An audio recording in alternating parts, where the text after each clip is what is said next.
Hello and welcome, guys. Streaming another cybersecurity Q&A live.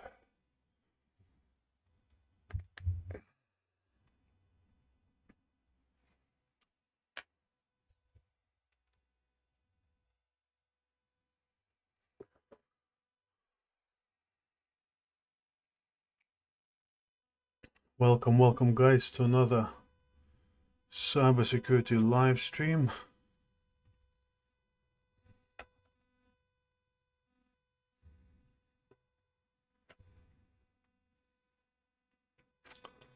Hopefully for another interesting chat on all things cybersecurity.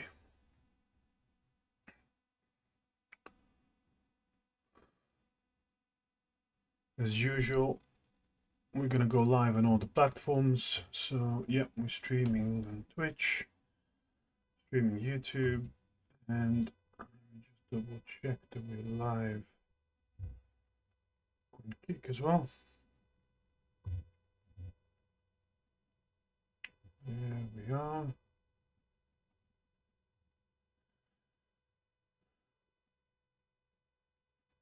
Good stuff.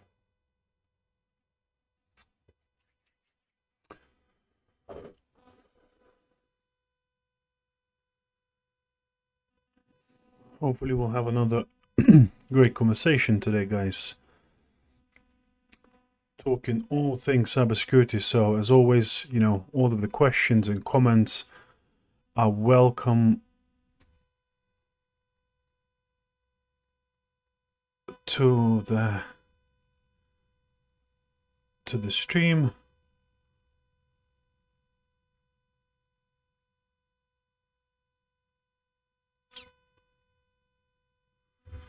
So welcome all guys joining.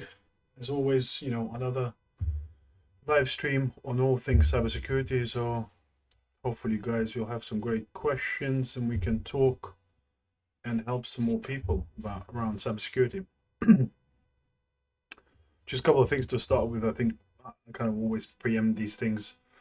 You know, I'm not, you know, trying to sell you any courses as you guys normally get, you know, loads of people selling boot camps and courses, but I don't really think that, you know, just passing certificates is the easiest way or route into cybersecurity. So we can discuss, you know, some other things, and I think I mentioned I've recorded a video which is gonna soon drop on my YouTube about how the best build, you know, the best home lab for, you know, for your practicing your skills and breaking into cybersecurity. But you know, I think there's a few people that been here on the journey that we've been discussing about, you know,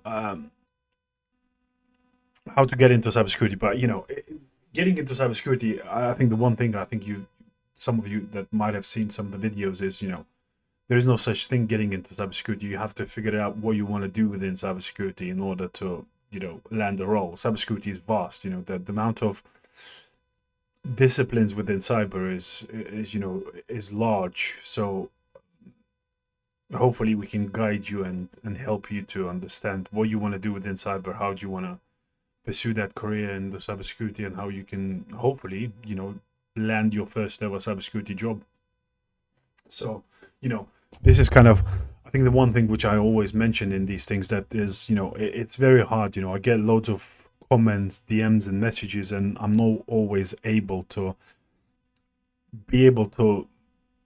answer them easily or provide, you know, enough, I guess, substance in the messages. So I'm doing these lives in a way to, you know, hopefully people who, you know, send DM, send comments, is a way to get answers to the questions that they were looking for. So that's the kind of the goal of these. So how to prevent employees posting company data in public AI, says Jack.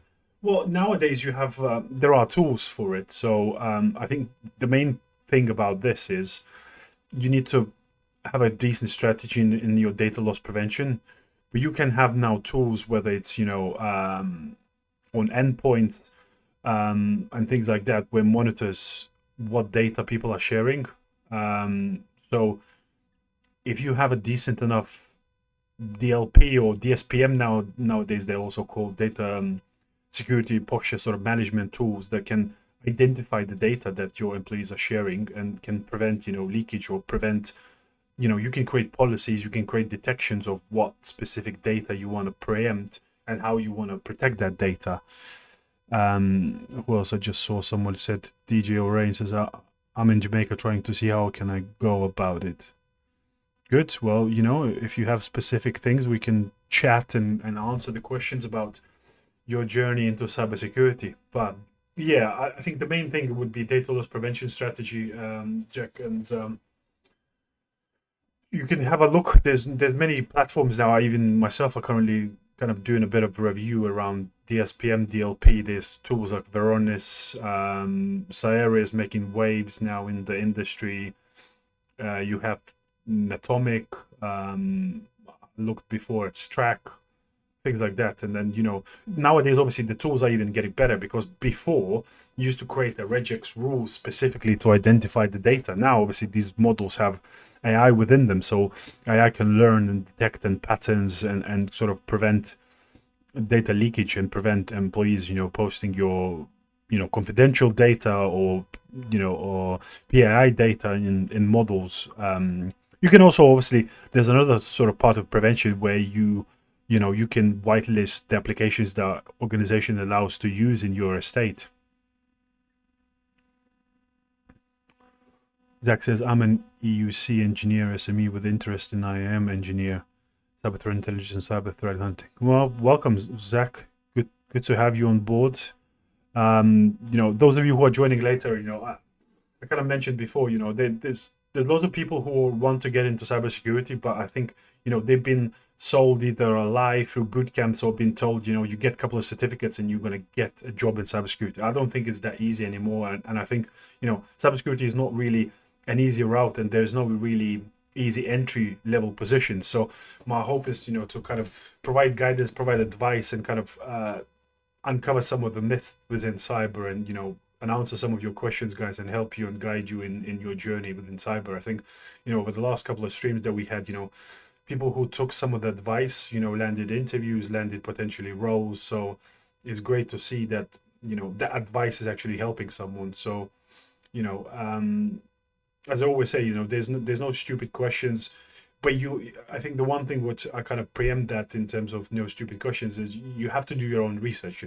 As I kind of always say, there is no thing entering cybersecurity. You have to understand, what you want to do within cyber, because cyber is such a big field. I've trained in cyber hunting and cyber arc. We'll be happy to have your guidance. Well, Zach, I'm happy to help and guide you and answer any questions you might have in your journey, in your career, and and hopefully, help you guys in where you want to go and what you want to do in the future. Cybersecurity is a vastly changing field. We got obviously AI coming on board, and people obviously are worried. I'm not necessarily a worried person about AI. I think AI is gonna really help us. AI is gonna, remove some of the medial and sort of manual tasks that currently people are doing and actually allow us to do some more interesting work, some more work that requires human intelligence and things like that. So, AI is obviously here to stay. I think even actually had a meeting today with someone who, it was actually interesting, really interesting thought. So the company owner said that they are, as part of the bonus structure, they are actually mandating AI training for every single employee. And those people who are not AI literal essentially has potential to lose a job. So everyone must be trained on AI in order to, to live up to this new way of where the world is going. So, it's great to see. But yeah, guys, keep the questions coming in a chat.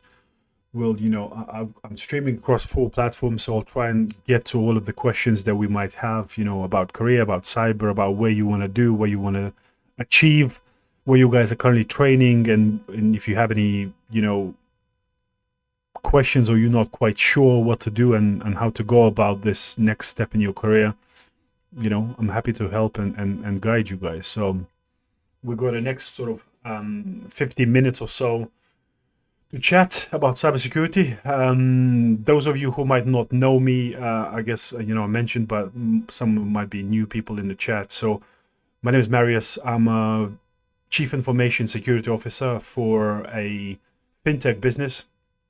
I've been in cybersecurity leadership for 3 years, but in cybersecurity for about more than 10 years. And I kind of worked pretty much in every single field in cybersecurity, from SOCs to building SOCs. Worked in cloud security engineering, cloud security architecture, application security, pen testing, until I got to the leadership. Now, obviously, I'm a CISO by day. I also have my own business where I run virtual CISO practice and help other businesses to build a cybersecurity strategy. I'm a board advisor to a number of cybersecurity companies. And then obviously I do a lot of sort of work on, running my own podcast on YouTube. I do post a lot of, short videos on TikTok. I've got quite a big following on LinkedIn as well, where I kind of publish or try to show a sort of a peek behind the curtain what cybersecurity leadership life looks like. A couple of posts I think last week absolutely blew up. I got like over 200,000 views on some of the posts, and extra following, which was crazy. AA says, what is the roadmap of cloud security engineer? Well, first of all, AA, I need to you need to it depends where you currently are, and what is your expertise, what have you done before. Because if you're completely newbie, then there's a different road path to depends on where you've done before. So as I say, some of these questions sometimes they're not necessarily stupid, but it's hard to answer without knowing the context. But I always say it's really hard to enter some of these, like engineering, for example, roles, because they're not really entry level. So I always say to people, start your way and start working in analyst type of roles and SOC type of roles, because you will gain the grounding and then you can build on those skills and get into engineering. Julia says, if you could get back, what one skill would you focus on first? Well, if I'm just completely starting out, I would start on networking knowledge. I think networking is a fundamental that we can't neglect, because I often see people, jump into doing CompTIA Security Plus and bypassing Network Plus. But I think you can't really have or can't understand security without understanding networking properly. So I would start with networking and start with fundamentals, understanding operating system, understanding how they operate, understanding networking fundamentals, because you need to understand the substance between, before, how the machines operate, how the networks send traffic and packets, and before you get into actual cybersecurity substances and context, and you need to build those foundation skills that's going to carry you in your cybersecurity career. Alberto says, hello, thanks for your videos. No problem, Alberto. I'm glad to see that some of the people find value in those videos, and I'm trying to kind of, showcase and cover some of the, I guess, uglier concepts that not a lot of people talk about, and, uncover what's really life like working in cybersecurity, and talking, as I said before, a lot of people have been promised, this, getting a boot camp. No, Valucci, I'm only started about 10 minutes ago, so we still got about 45 minutes. So, I always say, people have been sold the lie about boot camps and, landing role, or, I see people on TikTok here as well, selling training for certificates. Yes, you can do the certificates, but again, that does not necessarily guarantee that you're going to land the role. It's up to you how you're going to, you market those certificates, how you're going to build skills and be able to ace an interview. Just doing a certificate does not guarantee that you can be able to, easily talk about the concepts and answer interview questions about specifically, investigation of cyber incidents and things like that. Alberto says, is TryHackMe roadmap a thing you'd recommend, or what do you look at in a lab? Well, TryHackMe is a good substitute or sort of supplementation of home lab to build some of the skills. But I always say to people, and as I say, I'm going to drop a video in hopefully next couple of days, I'm just waiting for someone to edit, where I build, or kind of walk through and talk about people how to build a home lab. I think, TryHackMe is great, but again, TryHackMe is a sort of simulated environment where you just do everything in a browser. I think you really want to actually learn by building and implementing and coming up to roadblocks that, really allows you to learn. So, you know, getting an old laptop, or even not necessarily old, but well, any laptop, or getting any PC that has somewhere like 16 RAMs, if you got 32 gig of RAM, even better. But then using, you know, something like VirtualBox, and you can build virtual networks, build virtual, you know, machines, and then build actual network. You know, you can build Security Onion that acts as your security incident event management platform. You can use Wazoo as your open source EDR. You can use Kali Linux to attack, for example, Windows Server, and then pass the logs from Windows Server to the Security Onion, which is your sort of, you know, defense dashboard, which has Suricata, IDS, and it has, you know, Logstash as your, you know, visualization sort of, you know, you can, there's so many things you can do. And actually documenting that in a blog post or LinkedIn, you know, that works for you 24/7, because when you put the material out there, you know, people can find what you've done. You know, when you're interviewing, that's going to always help.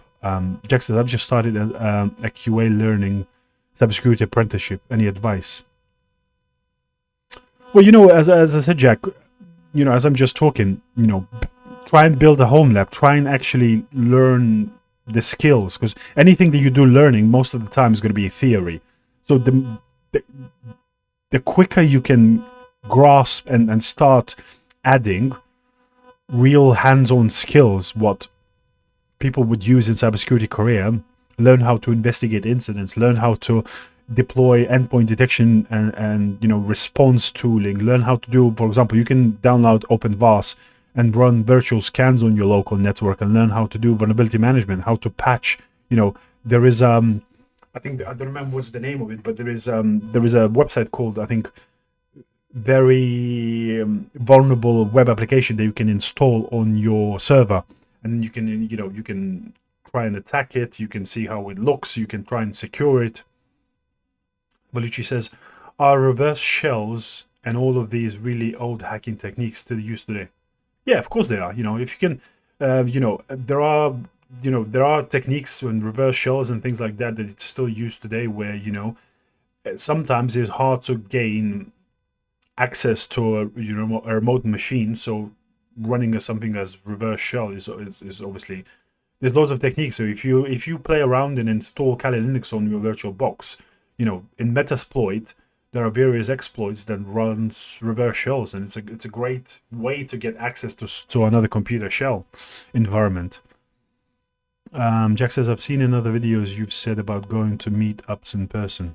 Yeah, I think, Jack, definitely, you know, I actually always say to people, you know, the one thing that really helps you in cybersecurity career, I think community is great within cyber, and getting to meet people, you know, is going to help you tremendously. You know, you can potentially meet other people and learn from them, but not only that, you can potentially meet hiring managers, you know, learn about tools and things like that. So, and especially, you know, the smaller ones, like, you know, find your local B-sites. You know, B-sites pretty much runs in every single town.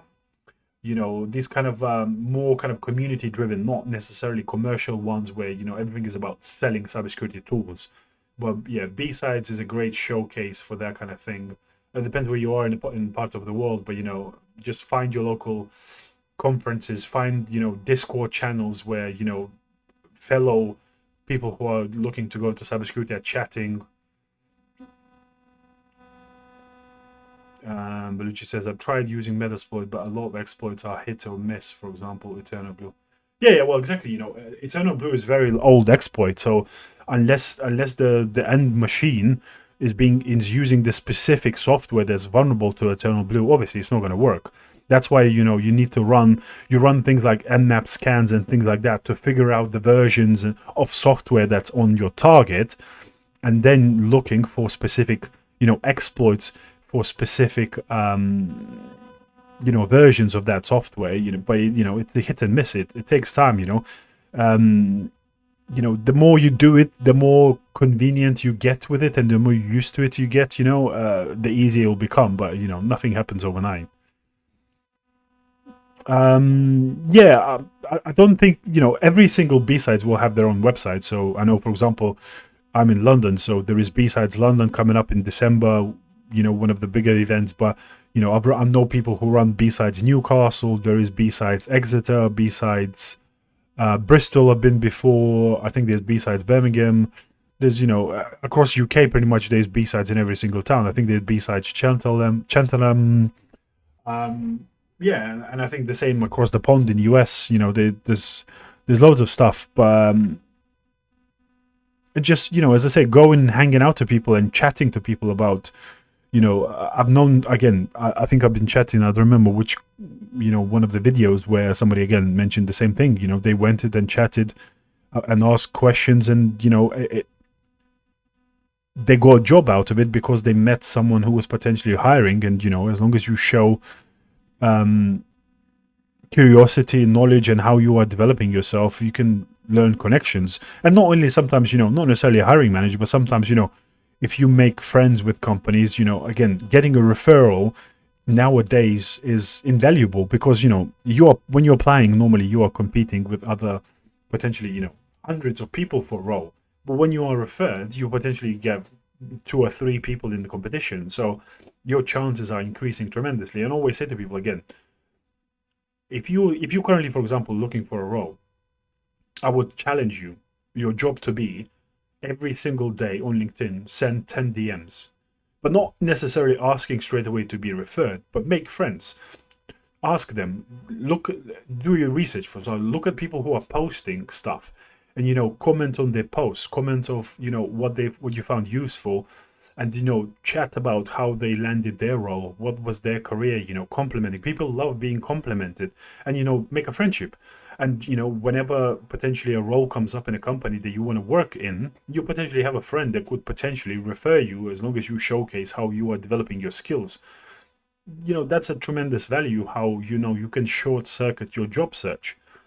And nobody can say that you can't send 10 DMs in a day. If you want it, you'll find time for it.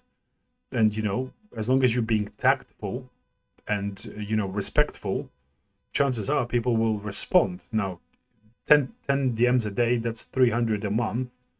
You potentially make, you know, you get at least potentially 50% responses, but, you know, how many friends you can make in a few months, and how much you can increase your chances of landing a role. And then obviously couple that with blogging, with messaging your career journey and showcasing the world, how are you developing yourself. Again, you're making yourself known, potentially to your network, to the potential hiring managers. You know, if you write a blog, anyone who's potentially interviewing, they put your name in the Google, and they'll say, oh, this guy, you know, is doing this and that, and, you know, I find it amazing. You know, they're explaining technical concepts, and that's what we need, you know, someone who can explain technical concepts to non-technical audience. Any insights from Microsoft Ignite, or is that not your scene? Sometimes I do this, but, you know, you know, are kind of more not necessarily technology kind of focused, because, again, some of these, you know, Microsoft Ignite is all about Microsoft showcasing their sort of, you know, prowess, and especially I think nowadays is you know, all about AI and Copilot and all of that stuff. So my kind of scene is more hanging around cybersecurity events, you know, financial services, cybersecurity leadership events. You know, I go to CISO networking events. I go to fintech sort of leaders, cybersecurity events. I go sometimes to vendor hosted events. But again, you know, I'm not in a position, you know, to look at some of the, for example, tools. I'm more go to events to network, and, again, meet other CISOs, you know, go to sort of dinner events where we can talk about how they're solving complex cybersecurity issues, how they're building their cyber strategy. You know, that's kind of more helpful to me. You know, my scene, I guess, is a bit different to where, you know, kind of, I guess, a junior person would hang out, or if you just want to learn about technology and things like that. But yeah, I'm probably gonna more start hanging out in gaming things, because I'm kind of, as well, aside from my cyber leadership, I'm currently building a sim rig to hopefully start racing soon as well. So that's kind of exciting side project of mine. Alberto says, I'm targeting SOC. What's the recurring attack vector, and what's the most common security framework? Well, if you're targeting SOC, I think one thing I would suggest, you know, learn MITRE ATT&CK, learn specific techniques, and how, you know, how to, you know, MITRE ATT&CK has amazing library, and also I built my master's dissertation about how to build a SOC using MITRE ATT&CK, so check out my videos on my YouTube. But, you know, attacks common, is malware, credential stuffing attacks. You can learn how to detect, for example, impossible travel alerts. Yeah, there's kind of, I think that's the kind of the main things. But yeah, malware, phishing, clicking on malicious links and things like that. That's kind of would be your main jam to understand. And then you can read a lot of research. How threat actors are trying to, for example, to bypass your antivirus, bypass your EDR tools, and what techniques they're using. There's plenty of research on that. Yeah, and then MITRE ATT&CK, for example, you can learn how to specifically detect. So, for example, you can do a research about, say, now the latest threat actor is Scattered Spider. So learn the techniques that Scattered Spider uses, and learn how, for example, to build analytics and detection rules to detect Scattered Spider techniques.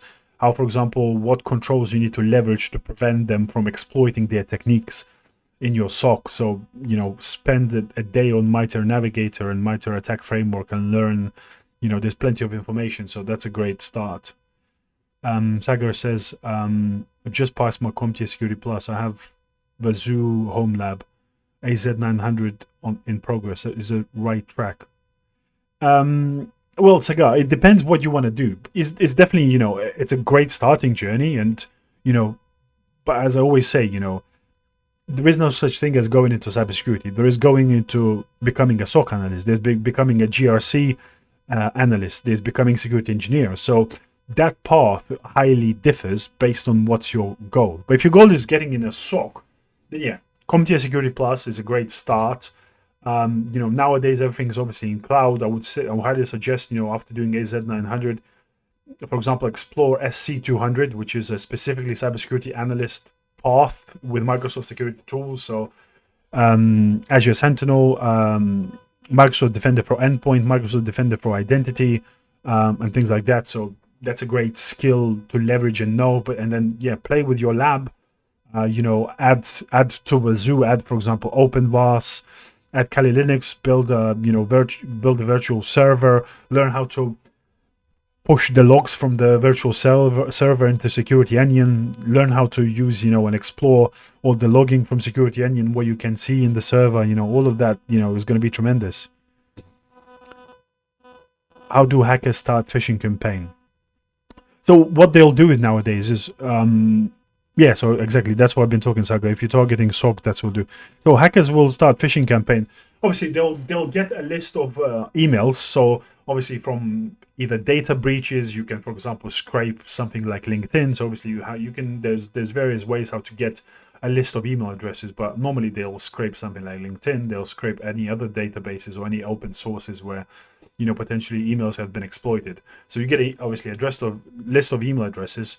Then you'll craft an email that kind of looks believable, because nowadays they copy, for example, Microsoft password reset email, and they'll just create essentially a malicious link. So what they'll do is they'll create a password, or they'll create a website that looks like Microsoft, kind of mimic the page of Microsoft. For example, I think there is a Microsoft website called self-service password. I think it's called SFS or something like that. So obviously they'll create a password that looks like Microsoft, and obviously if people click the link to reset their password, obviously they'll put in their email address and their password, and they'll say, "Oh, password been successfully reset." But obviously that password never changed. But in the background, obviously malicious actors will just be gathering credentials, and then they'll be basically using those credentials to, exploit your account. And then obviously they'll look, for example, what company they want to attack, what credentials they have, look to see if they have, potentially admin credentials, because that's obviously, the sort of the golden ticket. Because if you go just any user credentials, they'll need to do a lot more work to try and elevate those permissions and walk through the network. But if they go admin credentials, obviously they can do a lot more damage. And then it depends what they want to do from it. Then normally they and nowadays they'll try either exfiltrate data or drop a ransomware attack and see how they can, potentially make money from it. Because nowadays, it's all about, hackers want a return on the investment. It takes a lot of time, for them attack. So they'll be specific on what's the easiest attack and where they can gain the most amount of money from spending the least amount of time. So, you know, that's kind of the thing. Because, for example, you know, if you look at my YouTube, there is a lab that I've created with AWS how to build honeypot. So you can see live actually when you publish that when you publish that honeypot, you can see live attacks currently happening that, you know, there are kind of reverse honeypots that attackers are using constantly, you know, scanning the internet, trying to exploit vulnerabilities, trying to, you know, various passwords and seeing, you know, what can be exploited. They're just essentially gathering information around various companies. And once they have enough to do an attack, then they'll obviously go and do an attack and drop a ransomware or something like that. But, you know, it's all about, you know, gathering information for successful attack. So yeah, keep the questions, guys, coming. Anything else I can help? You know, obviously, as I said, Sagar, I've obviously mentioned to you what to kind of do in the journey into the SOC. You're obviously on the right path, but as I said, yeah, explore the SC200 once you're obviously done with AZ900. There's also, you know, if you want to do more. M says, what got you in the cyber field? So my journey is probably a bit different than most of the people.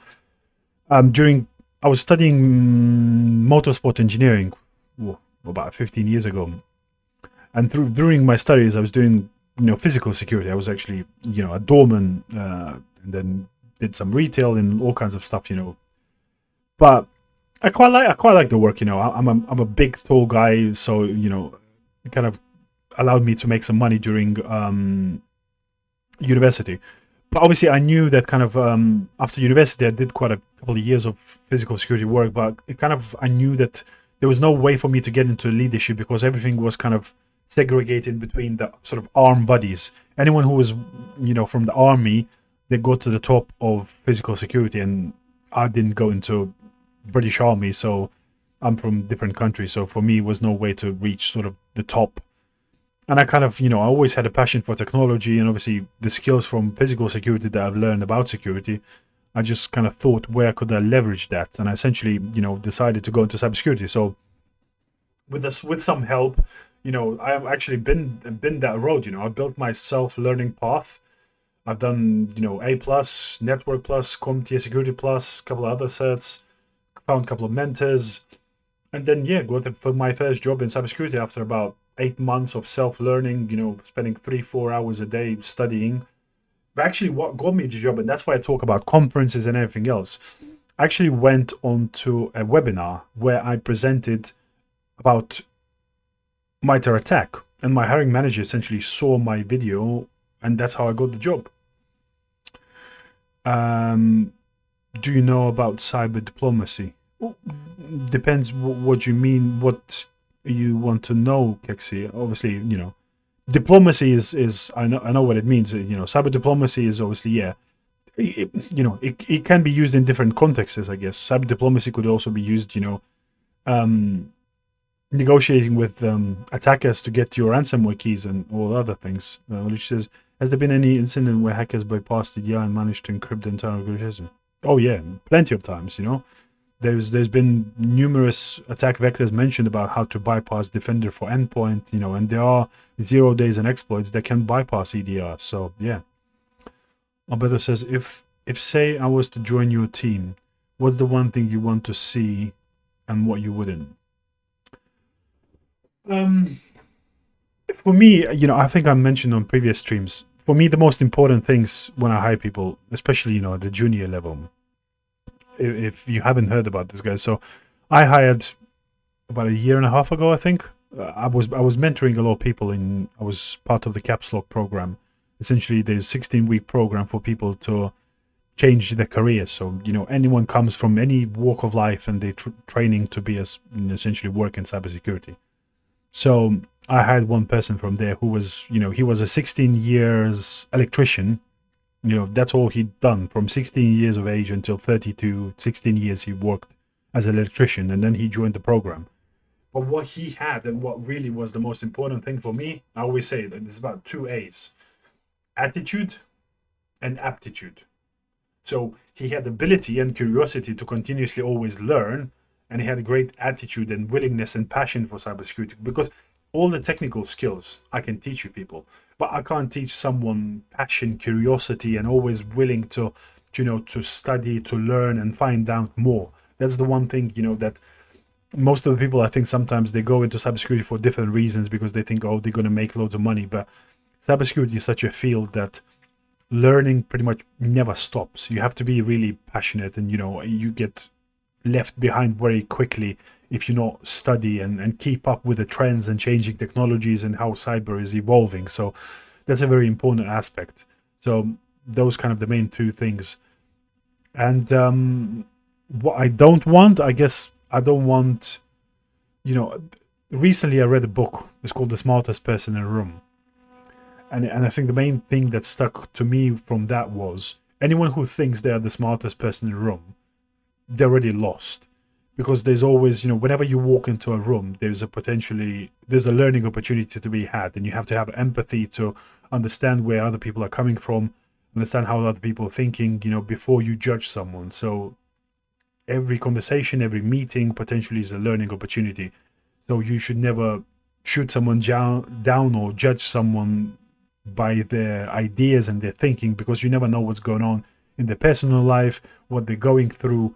So I think that's an important sort of concept to have and to hold in your life. M says, do you offer mentorship? Not really. And I think it's hard. That's why I'm kind of dedicating this hour to kind of try and help you guys. I'm, as I say, I'm gonna run this every Wednesday at 7 p.m. So I'm gonna try and help you guys, but I don't have time to do individual mentorship, because, as I said, I'm a CISO by day. I've got my own personal business. I run a cybersecurity podcast. I'm a board advisor for a number of cybersecurity companies, and I also got other loads of side projects. So I'm really don't have time to do individual mentorship. But as I say, this is kind of the one way where I'm trying to give back and help you guys, and try to provide advice. And as you go through this journey, every Wednesday we can chat, and hopefully I can clarify and help you and get you into the next journey. Vlam says, hey man, 1 year experience, Sec plus, Net plus, projects, finishing degree. Tips for getting hired. Go on my YouTube and have a look. There's I can tell you, I don't remember what's it called, but there's basically, I published a YouTube video. You can see in my bio, there's a YouTube video where I talk about 5 tactics how to get you hired. So it's basically blogs, posting on LinkedIn, and showcasing your cybersecurity journey. It's networking and meeting people with potential hiring managers. It's about, building skills and home lab, because all of these certificates that you currently have won't help you pass interviews. You need to gain skills. So home lab, posting on LinkedIn, blogging, networking and meeting people, understanding how to do interviews. There's these are kind of the main things that kind of allows you to differentiate. Go to cybersecurity events, meet people, and stuff like that. What else was there? Was there anything else that I missed? No. What is there? Jeff says, hello mentor, I've just paid a fees in a professional school for cybersecurity, but I'm confused. Okay, what are you confused about, Jeff? This seems just a statement rather than a question, so fire away. I think that's what I'm saying, and I see this all the time. People go into boot camps and these kind of schools where, it promises you the world, but normally they don't really deliver. And I'm kind of trying to advocate for a different route. And, you don't necessarily need to spend enormous amounts of money to work in cybersecurity and gain your job. You can literally do that for, pennies. Confused to which choice to start with. Well, nobody's going to give you a choice in your lap as well, you know, Geff. You need to, first of all, you need to understand and do your research. Understand what each role in cybersecurity means, what kind of complements your skills and your passions. Then you can work towards that. You know, understand what SOC analyst does, understand what security engineer does, understand what governance, risk, and compliance is. You know, understand all of these fields and roles. You need to do your research. That's what I'm saying. Another thing which I kind of see, guys, you know, not to knock anyone down, but there's a lot of people who, you know, they say they want to do work in cybersecurity, but, you know, they're either not doing, or they're not willing to spend time, and they have an expectation that, you know, somebody's going to give you, you know, the whole path in your lap. I think we're living in a world where, you know, information on YouTube, Google, everything is at your fingertips. You just need to be proactive, you know, and hopefully, you know, you can find answers to it. But as I say, I'm trying to dispel some of the myths and help you guys along the way. But, you know, I can't do the work for you. You know, you need to find out and figure it out what each role means, you know, what the people do day to day in these roles, and, you know, what potentially complements your skill set, what, you know, kind of aligns with your passions and where you want to go. Yeah, and that's kind of, you know, what are the first OffSec tools that a person should learn? Well, first and foremost, I think the most important and the first tool that everyone should learn is Nmap. Nmap is is the beginning where you do the offensive security, you know, because you're gonna scan, you know, your targets with Nmap and understand what software versions they have, what vulnerabilities potentially they have. You know, that's the first thing you kind of do. So learn various commands in the Nmap and play around and see, you know, what's the output from different scans. That's kind of the most important thing to start with. Once you master that, then you can go into, you know, other tools and looking to exploit, you know, Metasploit, you know, Jack the Ripper.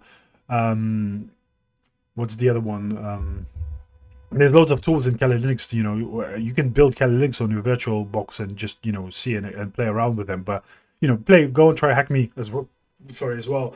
It'll you know, show some of these tools to you, you know, before you, I guess, you dip the toe into actually building your own virtual box. Hello, says Schultes. Yeah, hello, mate. Welcome to our stream where we talk all things cybersecurity. So, yeah, keep the questions coming, guys. Would you recommend as a path for becoming a SOC analyst? Well, you know, I kind of mentioned this, I guess, before, but I guess you just joined, Zoltas. It's really hard to answer as a path, but because it depends what skills you have, what have you done previously in your career, and, you know, where do you start? If you're completely newbie, that's completely different. If you say you worked previously in help desk or you have some IT general knowledge. So that's all dependent on where are you starting out. But the SOC path is, you know, getting sort of, you know, networking based knowledge. So, you know, you don't necessarily need a network certificate, but, you know, understanding the material in Network Plus, Security Plus, and then exploring things like, you know, Azure's SE200, and then building a home lab, as I said before, you know, Kali Linux, Security Onion, and your Windows server, connect them all in the network, in your NAT network, and play around, you know, do attacks with Kali on the Windows server, push Windows server logs into Security Onion. You can deploy Wazoo EDR as your endpoint detection and response tool. You can play around with OpenWAS and scan the Windows server for vulnerabilities. You know, that's the kind of cool thing to do and to gain your skills. Which is, why do people who use Kali Linux as skid on social media? I think, you know, that's why I really sometimes don't like, you know, technology, especially, you know, some people are really bad at gatekeeping and sort of sharing information, you know, especially to newbies. You know, when you're starting out, yeah, everything seems, you know, it's really hard, you know, to figure out and understand a lot of things, you know, and obviously everyone has to start somewhere. So, yeah, you know, especially those, you know, hackers, especially from older days, you know, they can be sometimes very condescending. But I think generally, cybersecurity as a community, I think, is really great, and there's a lot of people who are, you know, willing to help each other. Okay, taxi driver. Yeah. So as a kind of you probably followed that path as I just mentioned. Learn networking, learn the basics. Understand the operating systems, hardware. How do operating systems operate? How do computers work? Then learn the networking, and then go into actual security knowledge. So security plus potentially SC200, and then build a home lab and gain skills. Play around with TryHackMe, build a home lab that I just mentioned. And I'm going to publish the video on YouTube as well, so you guys can see end to end, all of the video about how to build that. I'm not necessarily going to build the home lab and guide you through, but I'm going to talk through the concepts, and then potentially if there is a wish, I can go deeper into that. Alberto says you talked about Cloudflare recently and the companies bypassing the service to keep running. Yes, I did, Alberto. Is there a question that you want to ask about it? He says, I have a year experience socanalyst and consulting. What steps should I take for a permanent position? We're lost. Well, just keep advancing your skills, Lambs. Is I guess keep practicing with your home labs. Obviously, you got 8 years of experience, under your belt. I think the one thing which I say is, again, go to my YouTube, look at the not the last video, but the one before, that I published. Use those 5 techniques to gain, and differentiate in a crowd how you can actually will help you to guide and land your that permanent cybersecurity position. But yeah, just keep grinding, keep publishing, keep learning, and you're gonna land. How important is certification for real? To me personally, I think certifications are not that important. I think you need 1 or 2 certs, obviously, sometimes to bypass HR sort of gates and the sort of what they ask on job specs. But cybersecurity certificates is essentially a memorization skill that you just answer multiple choice questions by memorizing the right answers. But that not necessarily teaches you how to think as a cybersecurity analyst. So that's what I'm saying. Home labs, breaking things, fixing things. That's the real skill where you're going to learn how to start thinking, how to start, detecting attacks, how to investigate those attacks, how to answer questions about thinking. Always, for example, one simple question. You can have security plus, but I would just ask you now, how would you investigate impossible travel alert? 90% of the people won't know how to answer that, even though they have security plus certificate, because unless they done the work, that's no, they're gonna have a clue.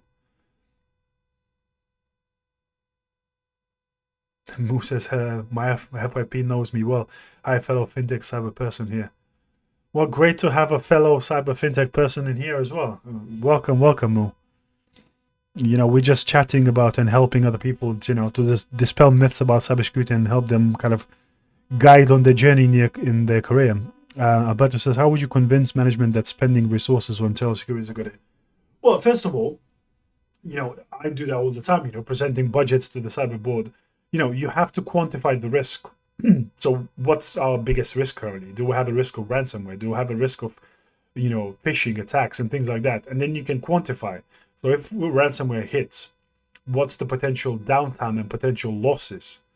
If ransomware, if we're making £1 million an hour, and ransomware can potentially knock us out for 2 days, that means we lose £48 million.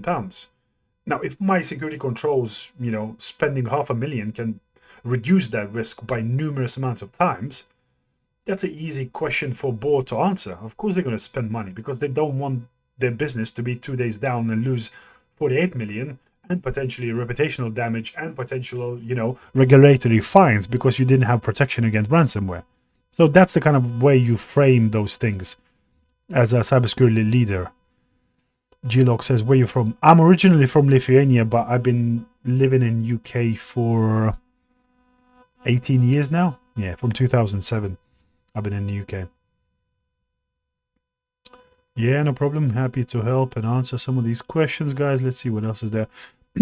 What do you think about AI attack that just happened without the human input, the one with Claude? Yeah, I posted that video as well.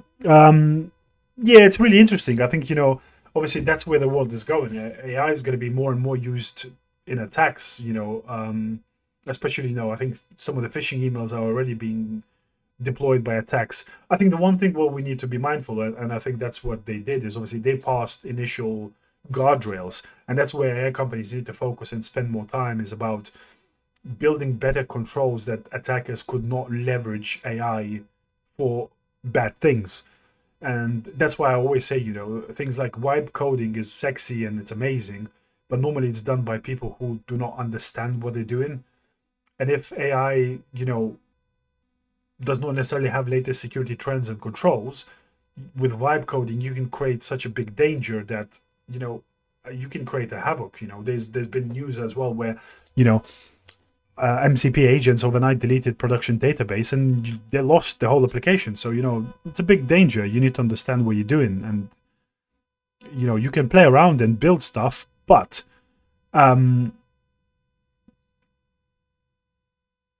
Mo says, yeah, we've been using FAIR for risk quantification recently. Easy-ish. Yeah, exactly. As long as you can quantify some of the risks and change that and start talking in the monetary value, it normally connects with business leaders and really helps. Victor says, how can I thrive in cybersecurity without a degree? Well, you don't need a degree in cybersecurity. I've done my degree. I've been in cybersecurity for 10 years, but I only done my degree about 2 years ago. Degree doesn't help you most of the time in any way. I always say to people, I think, I've done master's degree in cybersecurity, but I don't think the degree is worth, the money that, or the paper that's written on that degree. Spent 10 grand getting masters, but I haven't learned anything in it. Degree, most of the degrees nowadays, I think it's obviously getting better, but most of the degrees, again, they teach you theory. And sometimes I always say to and argue with people, people doing Security Plus, CompTIA Security Plus probably know than people who've done the degree. So, it's all about skills. It's all about knowledge. It's all about curiosity and continuously developing yourself. Degree, unless it's a HR sort of stage gate that you need to pass, you don't need to waste time and money to do degree, especially, for example, if you're starting out. Degree, what? It's 3 years. I always say you can land a cybersecurity job. I landed first cybersecurity job in 7-8 months learning by myself. You can do that yourself with probably, 10 times less money spent and third of the time. You can do it in a year or less. It depends how much time you're willing to invest in that journey. But yeah, degree is definitely not a necessity. What else we see? We just saw one more question. Alberto says, that question is in the context of outsourcing more security to service providers like Cloudflare. Well, yeah, exactly. That's what I'm saying. I think the problem nowadays is that people are buying tools and platforms and outsourcing security and putting sort of all eggs in one basket and forgetting the fundamentals of security. So, you still need to have security in your pipelines. You still need to teach your developers of good coding practices and how to secure their code. You can't just rely on Cloudflare as your CDN or as your web application firewall to block SQL injection attacks, to block bot attacks and all of that. Yes, you can do a lot of that, but what happens, as I say, when Cloudflare, like in that instance, goes down and you're out of it for 8 hours, then potentially you are, it's attack season for the attackers. And if you haven't done your security properly, that's why we keep talking about defense in depth. You build overlapping security controls that even if one fails, you're not completely wide open to every single attacker. You still have other controls that can help you and mitigate potential attacks. That's why it's such a big thing in defense in depth, which I think in a way is kind of going away nowadays in cybersecurity, because people are, organizations are looking for this shiny blinker 3000 that vendors are trying to sell that's going to solve all of their problems. But that's not necessarily the case nowadays. And, tools are not the end of it all. Yes, we need them, but we still need fundamentals and good practices and how we harden the machines, how we build our code, and how do we protect, our businesses. So, yeah, that's definitely still the case. So we're coming up to the end now. It's almost 8. I guess last couple of questions if you guys have, but then again, those of you who have been, been with us, pleasure chatting with you guys. I'm going to drop another live event for next Wednesday. So as I said, these Wednesday events going to become a regular occurrence. So every Wednesday, 7 p.m. UK time, I'm going to be running this live. So, come along. Let's chat cyber. Let's, guide you on your career in cybersecurity. Let's, dispel any myths, talk about, latest cybersecurity news, and let me guide you into your first cybersecurity job. Make sure that you guys also follow me on YouTube if you want. Also connect to me on LinkedIn. Both of these are in my bio. So, you can see, obviously, because I don't post everything on TikTok. Obviously, the posts that I post on LinkedIn, you can see, and some of the videos, obviously the long form videos and my podcast, you will find on my YouTube. So I've got new podcast episode coming out as well. As I mentioned, I've got the home lab video coming out where I talk about end-to-end how to build a home lab. So if you want to see these things, then obviously like and subscribe, on YouTube and LinkedIn, and hopefully we can leverage and advance and improve your cybersecurity career, and build a community where we can help each other and not get trapped in the boot camp and certificate and degree journey that's currently is being sold through marketing to you guys. How can I use AI in my advantage? What do I need to learn about it for OffSec blue teaming?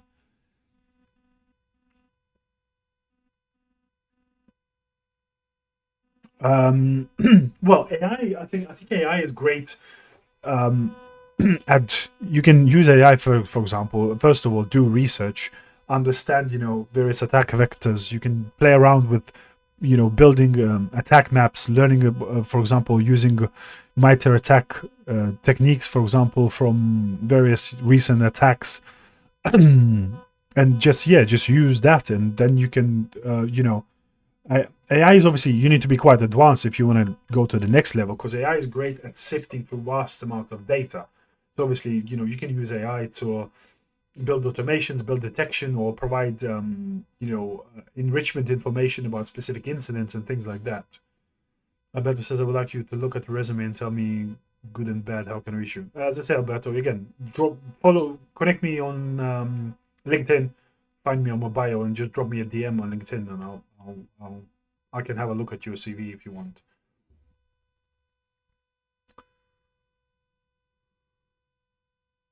So yeah, guys, as always, it's been a pleasure. Have a wonderful evening. I'll catch you next Wednesday. Again, I'm going to drop an event for next Wednesday. I'm going to share some videos. Again, subscribe. Make sure you join the next Wednesday for another amazing live. It was a pleasure. Have a great evening. I'll catch you soon, guys.